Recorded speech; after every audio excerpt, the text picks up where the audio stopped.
How's it rockin', Dween Nation? This is the Dween Sports Podcast. We're about to get underway. But before we do, we'd love if you could like, comment, subscribe, or share. We are posting weekly sports content, and we want to build up the brand that is Dween Sports. Thank you all, and enjoy.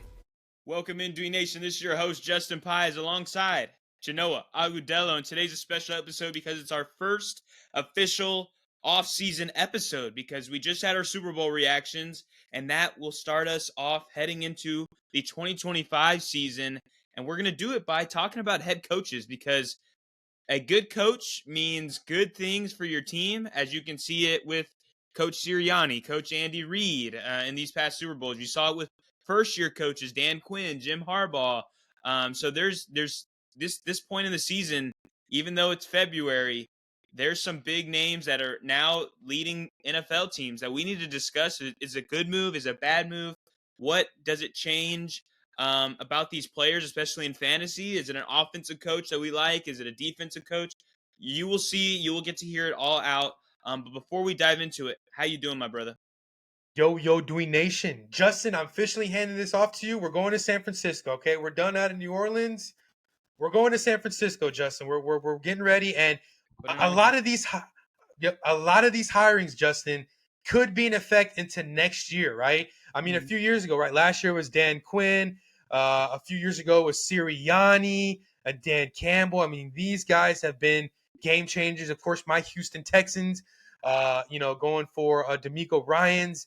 And these are the times, right? And even like a big coaching firing, right? Like Andy Reid gets fired from Philadelphia, and then he goes to Kansas City. Little do they know that both franchises will most definitely cross paths along the way. But hey, that's a little foreshadowing. So hey, maybe some of these teams are AFC, some of these teams are NFC. Justin, maybe in the future we might see one of these teams crossing paths with current, NFL juggernauts. And Justin, it starts right here. Officially off season, Justin. I'm ready. Let's do it. And I want to start, since we have 7 coaches to discuss. And let's start at the top with Mr. Duval. I mean, he could have said it like this, Justin. Like Duval. Like I mean, right? Like it was like he was like, and his thought process was like, this is cool. Okay, this is not cool. Like cool. Oh, not cool. Not cool. I Like wonder immediately. how accurate my Duval. Let's do a impression. He goes, Duval. Like it was just. I mean, just Duval. Like there. I mean, come on, be Dan Campbell at least. Be a Dan Campbell at least. Come on. We'll pass the subpar Duval from us and Liam Coen. I'm curious to see what you think of the new hire for the Jacksonville Jaguars.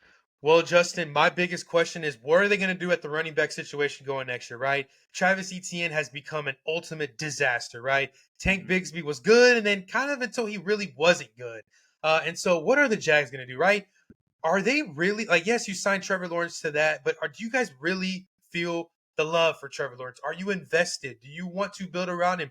Do you see a future with Trevor Lawrence? Because, I feel like little by little, they kind of are like, ooh, maybe we thought this guy out of Clemson was good, but not so much after 4 or 5 years. So it's like, can you get him some running back help? Also, Brian Thomas Jr. just had a really great year as a rookie. What are you going to do to make sure that keeps going? Like, what are you going to do to not make it a sophomore slump? So that's my biggest deal there. Also, when are we going to hear the name of the former number 1 pick overall on Trayvon Walker there, right? Yeah. Like, we haven't heard this guy's name ever. Like, we hear of other number 1 picks like Myles Garrett. We can hear of Kyler Murray. We hear of Baker.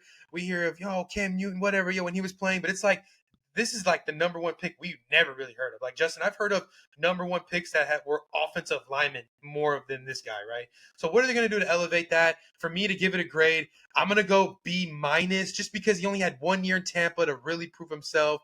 But hey, he did really good with the running backs. Bucky Irving, what can he do to Jacksonville to translate that, right? And to improve the running game in Jacksonville? Yeah, I mean, honestly, when I first heard it, I was super excited for it. I think that the way he was able to lead that Tampa Bay Buccaneers team on offense. We thought, hey, Dave Canales is leaving. This team's going to take a nosedive. And to me, it got better this year. That has me excited.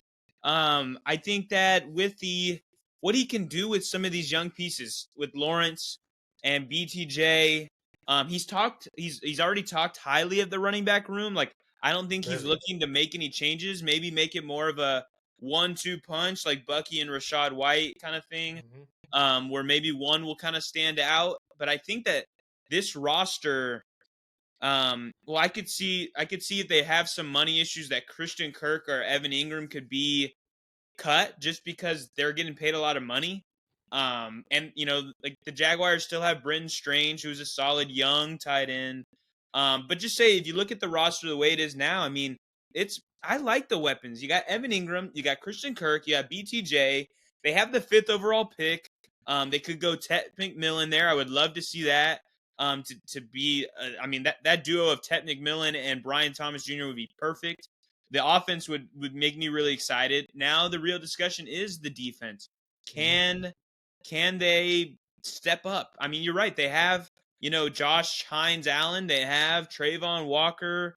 They signed Eric Armstead. Like, what will they be able to improve? Because that's like the big issue with them that it's kind of really always been. And so that's the big question here for Jacksonville. But as for the head coaching hire, I'm a fan of it because I think it can unlock the offense and take it kind of to new heights.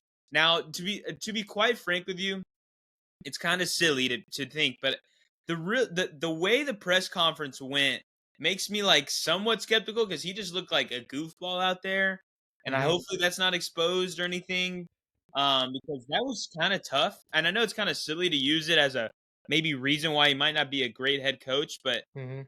I mean he's got the smarts, he's got the play calling, and that's what I'm gonna roll with. So I'm gonna give it a B+ higher.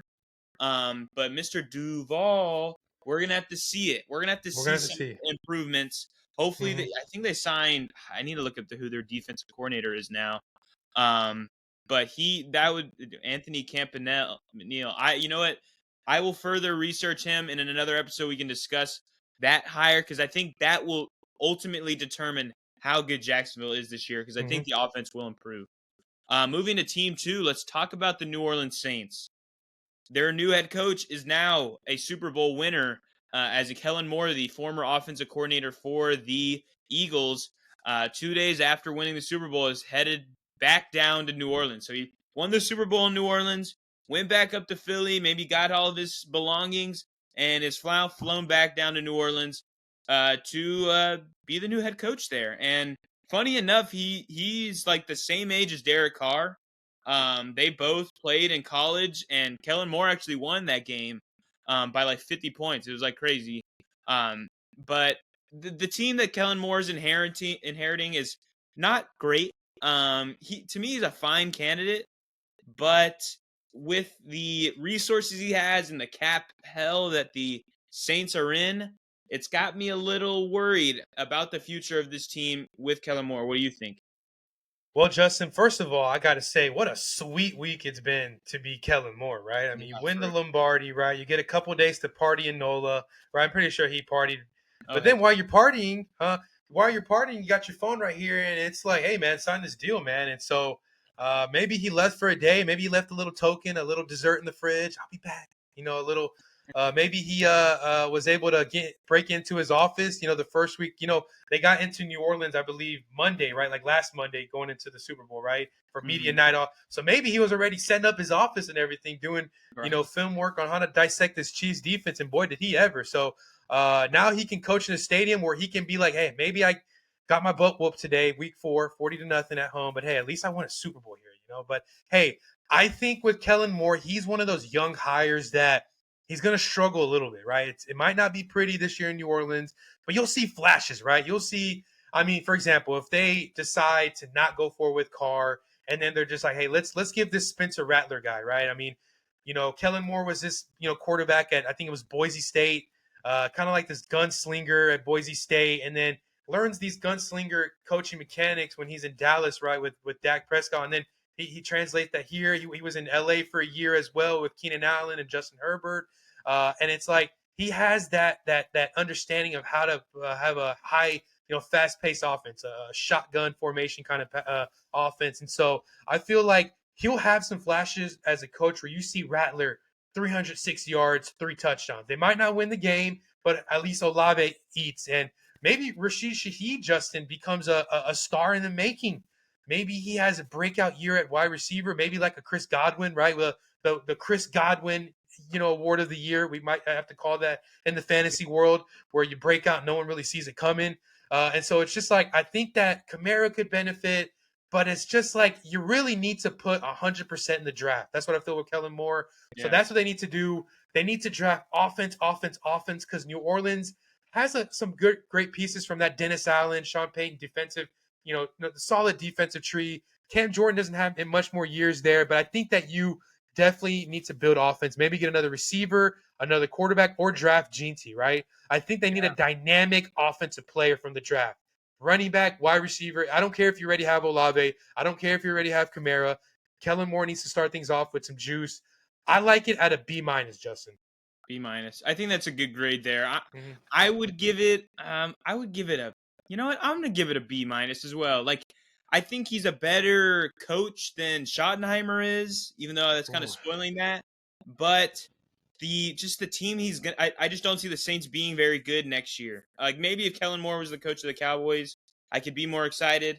But I think you're kind of crutched with either Derek Carr or Spencer Rattler next year, because you don't have high enough pick to get one of those top 2 quarterbacks that are going in the draft. And overall, the class is just not super exciting. Then if you look in free agency, the really only startable quarterback is maybe Sam Darnold and maybe Russell Wilson. Maybe you can get Russell Wilson on the cheap and throw him in there instead. But I guess your skill, like as you mentioned, you kind of need more skill position players. You got Olave, but he's injured often. Rashid Shaheed's kind of a deep threat. And then Kamara's, 29 years old? He's getting up there.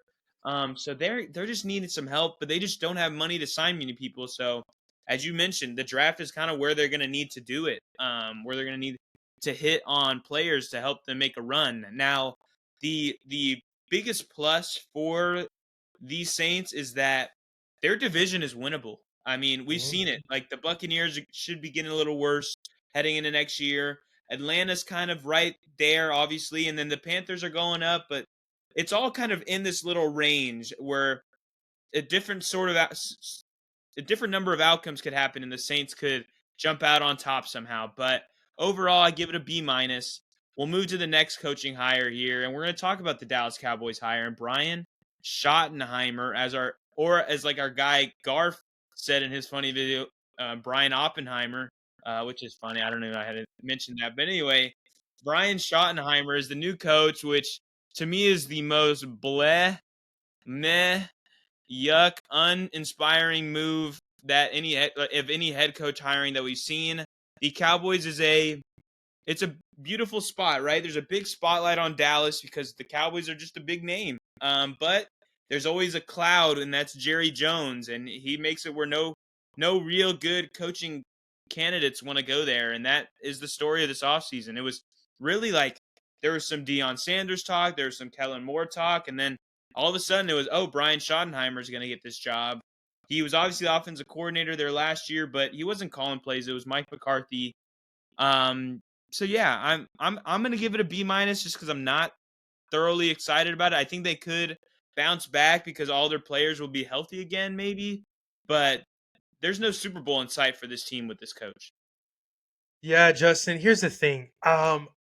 First off, I'm going to give this hiring a C-, but I kind of want to give it a D+. And here's why. Yeah. First of all, I could be wrong with this because I felt this way towards Nick Sirianni when he was hired. I want to admit I was a little wrong with Sirianni. I will apologize to fans, but I was right on Hurts. So anyways, I'm going to give this hiring for Dallas a C-. I want to give it a D+ and be nice. I just feel like Jerry Jones is very incompetent. And I'm a Texans fan, born and raised in Houston. Love my Texans till the day I die. We've never won anything. Dallas has. But Jerry Jones has ruined the Cowboys. He is very incompetent, and he has no clue. He's very ignorant. He's just such a stubborn owner. And I don't think this is all on Schottenheimer. I just think that with this offense, you sign Dak, right? And this has been twice already since Dak's been there where you hesitated to sign him, and then you had to sign him for more than you shouldn't have, right? And it's just like there's a hole in Dallas with Dak and this team. Like there's a big gap. It's like it's like they're not really in tune with each other. They're just there. I have this. It's just weird feeling, and it's like CeeDee Lamb is the only pivotal like star piece there with Michael Parsons on the side. But how can this defense go back to being ferocious? Right? Like Zimmer, is he? I think he's gone. Right? I don't think they're bringing him back. But it's like Eberflus. It's Eber. our That's right. it's E- Eberflus. It's Eberflus in Dallas. Yeah, he's the That's defense right. coordinator. That's right. It is Eberflus. That's right. I can't believe I forgot about. See, that could actually be good because Eberflus, he's a good D court, so maybe it could be good, right, Justin? Now, what's going to go on in the offense, right? We're going to need to draft G.T. You're going to need to draft G.T. Like you got to, right? You got Dak, you got CD, and then Justin, you got to work on maybe getting a linebacker because you got to replace 2 years ago when Leighton Vander Esch retired, and then you got to get another receiver, right? Because Kayvon Turpin experiment from the UFL, XFL hasn't really been pretty. And then Brandon Cooks he's getting old, right? He's been in the league 10, 11 years. He's a little washed, and he was hurt this year. And you kind of need what they had a few years ago with Amari Cooper. And what was that other guy's name? Gallup. Yeah. When they had Gallup, they had a great three-punch. And they didn't need another tight end, which Ferguson is good. Maybe you don't need to do anything to tight end. But I think for Dallas, there's a lot of pieces. But let's improve this offense first. Let's trust what we had in defense. I think Micah could eventually win Defensive Player of the Year. Let's upgrade this offensive line. Let's get Dak some more weapons to go along with CD. Let's get him a running back or let's get him a wide receiver. That's what I think that the Dallas Cowboys should do. But not confident in this coach, but we'll see. I could be wrong. Time will tell. Yeah, no, I think that they're actually it's more of a I think they will bounce back next year. I think they might sneak into the wild card next year. I think that that's a strong possibility. I don't think they have the division in their sight. Like I don't think that's where they're going to top out. I think it's a possible wild card berth. Mm-hmm. But as you mentioned, it's to me round 1 and 2, wide receiver, running back, or running back, wide receiver. Get Genty and then get yourself Isaiah Bond and an Alec Ionamore. He's on Stanford. I'm bad with names. Yeah. I know you're talking about. Ted Johnson, Trey Harris. Like there's some names in that second, third round, but they definitely need to shore up those two positions. Plus a handful of more, to be honest with you. But if their offense is on fire like it was 2 years ago, then I think things can get better for them. But overall, not an inspiring hire. Now let's move to what I believe is the most inspiring hire in Ben Johnson for the Chicago Bears. I mean, to the moon, baby. When it happened, I was on fire. I was like, this is the best move in Chicago Bears history. Like, to be honest with you, like this is the move they needed to make what the last 20 years have not worked out to be. It's going to work out now because you have a really good roster already. And now you're giving it to one of the best offensive minds in the sport in Ben Johnson. I give it an A+. Like straight up, he was my favorite head coaching candidate in the cycle. And with a young number 1 overall pick quarterback, you got a good amount of wide receivers, a first-round wide receiver, DJ Moore, Keenan Allen's still going to be kicking around. Cole Kmet's very good. And then at the 10th pick, hit offense. Get yourself a running back or get yourself an offensive lineman. One of those two positions is all that's going to cut it. And I know they're in a tough division. The Vikings are good. The Lions are good. The Packers are good. I could see them winning it. That's how confident I am in this move. I give it an A+. Yeah, I like it. I just think that with this Chicago team, like, you know, when Eberflus was there, Justin, like they were a pretty good defense. And like, do they take a step back with Ben Johnson? Right. However, Justin, I feel like this offense is going to be in a lot of shootouts. This might be a thing where like 2018 Kansas City, where their defense is horrible and Mahomes has to bail them out. I do think that Caleb Williams takes the leap, right? Lamar Jackson, second year after his rookie year, right? Mahomes, right? Joe Burrow, right? His second year goes to the Super Bowl. Jalen Hurts, I think it was his second year. I think he made the playoff or second, with Sirianni. And it's like, can Caleb Williams take that? And I believe he can, right? Because in the NFL, it goes both ways. It's like you have a great rookie year and then you kind of fall off like my guy CJ. But I think CJ is going to be back. Or it's like you have a weird rookie year like Bryce Young, but then you have kind of a bounce back second year and it looks good for year 3. So I think that with Caleb Williams, I think this is going to be his great second year. And he had some flashes at the end. Like they could have beat Detroit on Thanksgiving, right? We were together. We were like, what is going on? Like, Detroit's playing so good. And they had some games at the end. Justin, they kind of broke the curse too in Chicago. They beat the Packers in the last game of the season. I think they are what like a 10, 11 game streak of losing against them. And Oh Justin, they yeah. play each other twice a year. Like that's crazy. Um, excuse me. With Chicago though, I just feel like what are they going to do with Keenan Allen? Is he a free agent? And so I don't know. I think that with I'm going to be a little pessimistic and say A minus B plus. Okay. But I do like Ben Johnson to definitely turn things around. Now the interesting part is when you play those division matchups, Minnesota, Green Bay, and Detroit. Those is where Ben Johnson the hire. Is it going to work to be great or bad? So Yeah, and you got a mad Detroit. I mean, he used to coach there, and now he leaves for a division rival. He even in it's his press conference was like, I liked beating the Packers," so he's I'm creating more angst there between the teams. So the nobody's floor's gonna like be nobody's gonna be taking it lightly with him. So I yeah get what you're saying there. It's a tough road, but I think that was the best move Chicago could have made this offseason with the coach. yeah Um, Now moving to the next team, the Raiders bring back our one of our favorite coaches just to watch on the sidelines, and Pete Carroll. Obviously the longtime Seahawks head coach. He won a Super Bowl. Things got stale. They got rid of him. They moved off of him. He's a sprout 73-year-old, I believe. So he's old, but he is full of energy. And now he's joining, unfortunately, one of the worst rosters in football at the moment because they got Max Crosby, they got Christian Wilkins, and it just about stops there with like good keepable resources.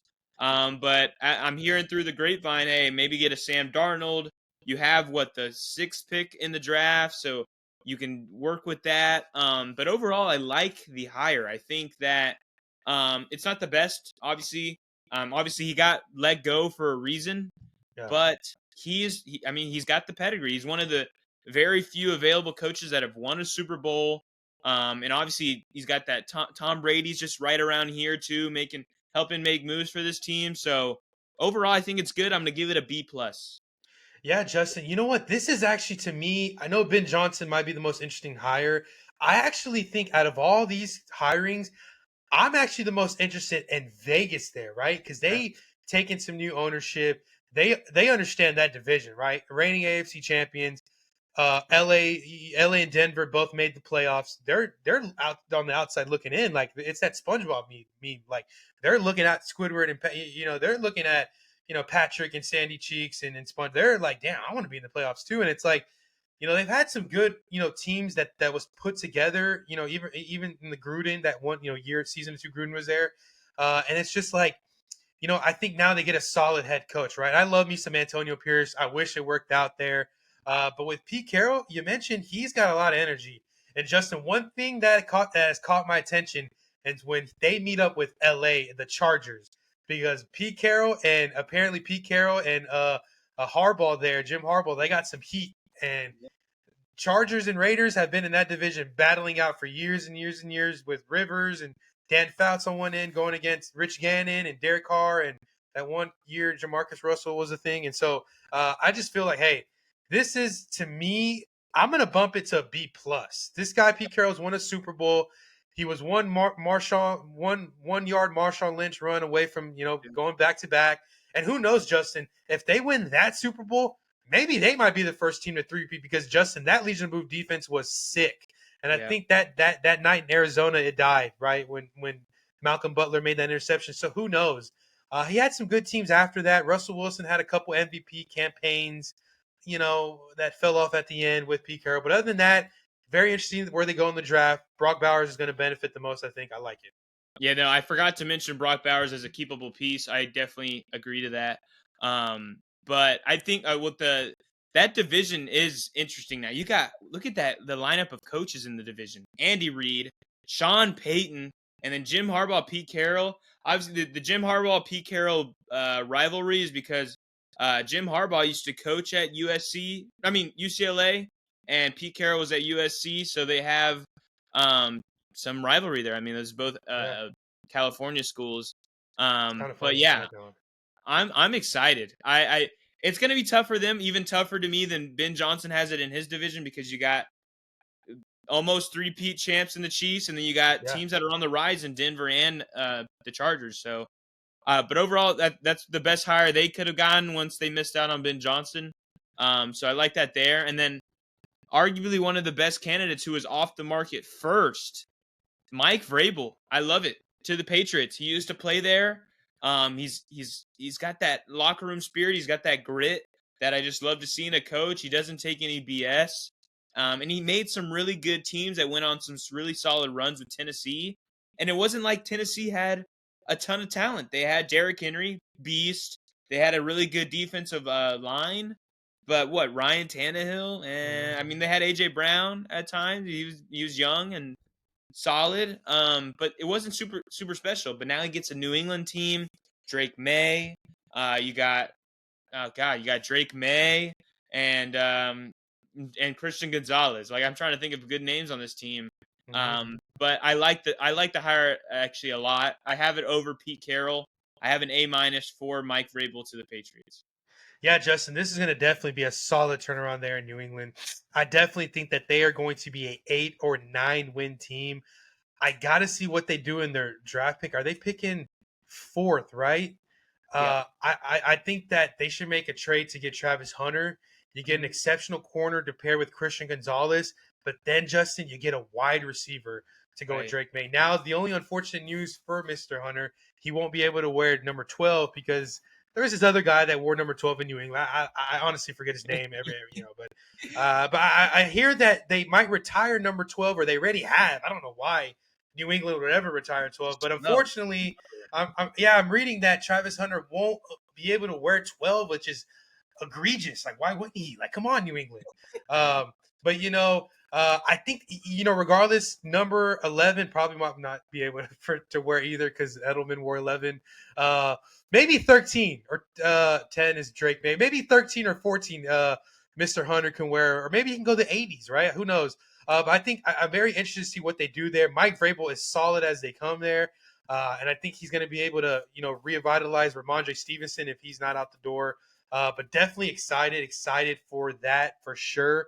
Because I feel like Vrabel, like you mentioned, he is solid, and he is going to make sure that teams play physical week in and week out. And he had really less talented teams and was still able to make playoff runs. He made an AFC championship. Like, he shocked that Baltimore team in 2019, that number 1 seeded Baltimore in Baltimore with Tannehill. And so it's like Tannehill was at one point a reliable fantasy quarterback. So I like this a lot, Justin. I'm going to give it an A. Just an A. Okay. Just an A. I like it. Yeah. Former Patriot. It just means that's your highest grade. I think it's highest, yes. Because I feel like he can provide more defense than Ben Johnson can in Chicago. Right. Yeah, and they brought back Josh McDaniels as the OC, which they had some really good years with Josh McDaniels. Multiple Super Bowl years. So I like it. I agree. Yeah. I think it's going to be great. It's going to pay off. And the Patriots, as you mentioned, they could make a playoff this year. They could be the Dan Quinn. They could be the team that jumps from worst to into the playoffs. Like, there's one of these 7 teams I think will do it. We'll go from not making the playoffs, being and joining this roster that they get and making a playoff run, or at least just making the playoffs. I could see it with the Bears. I could see it with the Patriots. Really, the main 2. Maybe Dallas, maybe Jacksonville. I don't know. There's a number of them. But anyway, as we move on to our final coach to discuss, and it's Aaron Glenn of the Jets, former Detroit Lions defensive coordinator. He used to play for the Jets, but unfortunately, I don't know if I love it. I was wanting them to go in offensive mind when we had our head coaching predictions. We were talking about offense, maybe a Liam Coen, maybe a Todd Monken, maybe a Joe Brady, maybe a Kellen Moore, but they go defense again. And I just think, unfortunately, the story might run similar to what we had with Robert Saleh, because he was an energetic, defensive-minded guy that jumped and took this head coaching gig, and boom, and then then it was off, and then it was off. Now it looks like there will be no Aaron Rodgers next year. They already told him, hey, this is not going to happen. You can't go on the Pat McAfee show. He was like, fine, I'm not playing for you then, I guess. But no Aaron Rodgers, probably no Devontae Adams. Maybe we've seen the rumors of trade requests from Garrett Wilson. So this team could look like it's just breaking at the seams. DJ Reed is a free agent. He is their cornerback too, behind Sauce Gardner. Quinnen Williams, he's not getting any. Like, I forgot what he tweeted something like thumbs down. Gosh, I forgot what it was for. But let me see. But my overall thoughts on it is, I as much as I love his energy, and I love his energy, and I love what he did with what he had last year on the defensive side because there was injuries. I don't know if this is going to pay off for the Jets. What do you think?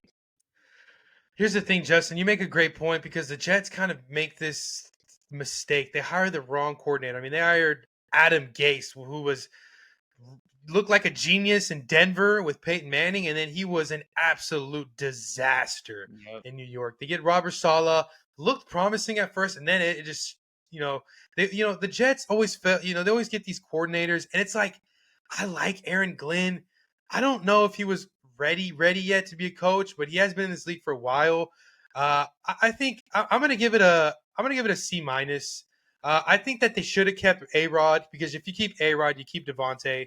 And if you keep Devontae, you're going to most likely keep Garrett Wilson. I think that you can draft a quarterback like Green Bay did. I think Aaron Rodgers would be cool for that with that. And I feel like you never really had the chance to enjoy having a Hall of Fame quarterback. Now, I'm used to be the biggest Aaron Rodgers fan, Justin. I used to defend him with everything. But I can't lie. Yes, he's a diva. Yes, he's difficult. I do think they should have gone one more year. Just one more year. Just hack it out. Be patient. And if it doesn't work out, boom, you say goodbyes. You cut your ties. But I think they should have gone one more year, and for that, I just feel like Aaron, he might just struggle so bad. The Jets might just end up getting the first pick next year. So give me, what did I say, C minus? I'm rolling with that. I'm gonna give it a C plus. Okay. That, but like you mentioned, they should have kept Rodgers because they had the 7th overall pick. But who's gonna be their quarterback? Like who is gonna step in and lead them to a handful of wins this year? Like, Yeah. I don't know. Like, maybe you go get Russell Wilson because there's no quarterbacks to really jump on at that spot in your draft, and maybe you take a flyer on Jackson Dart or Dylan Gabriel or I don't know, Jalen I don't Milroe. But know. the reviews on Jalen Milroe from the Senior Bowl were not so hot, unfortunately. They were pretty glowing about Jackson Dart, so maybe Jackson Dart makes his spot as a starter somewhere. But overall, to me, getting rid of Aaron Rodgers, as you mentioned, you'll probably lose Devontae Adams, and then Garrett Wilson doesn't want to be in a rebuild. I found Quinnen Williams' tweet. He said after the report came out that Aaron Rodgers was no longer going to be on the team, he said another rebuild year for me, I guess, with the rolling eyes emoji. So there might be already some disgruntled players, and it's just Yeah. tough for the Jets, unfortunately, because I would like to see them do something there. That's not usually what they do, is doing something. Yeah. So, and now that the Patriots are going to improve, the Dolphins are Yeah. still around, the Bills obviously are great. So the path is not easy for this Jets team, and I'm curious to see how the next few months play out. As for most of these teams, because free agency is going to change things, the draft is going to change things, but overall, that is our grades for these new 7 head coaches. Give us your thoughts. Who do you think out of these coaches is going to take their team to the playoffs in year 1? Because I can guarantee it, one will. So at least one will. Could be multiple because this year we had Jim Harbaugh and Dan Quinn, so we could see multiple. Who do you think it'll be? Well, overall, what are your thoughts? What are your grades? But yeah, thank you guys for listening. And Genoa, send us out. Yo, Dewey Nation, this was our coaching thoughts of all the hirings going into next season. We are on the road now to next season, and it's going to be exciting offseason there. But stay tuned because pretty soon we're going to be getting to NBA, also the NFL draft, free agency, all that good stuff is around the corner. So stay tuned. We love you guys, and as always, peace.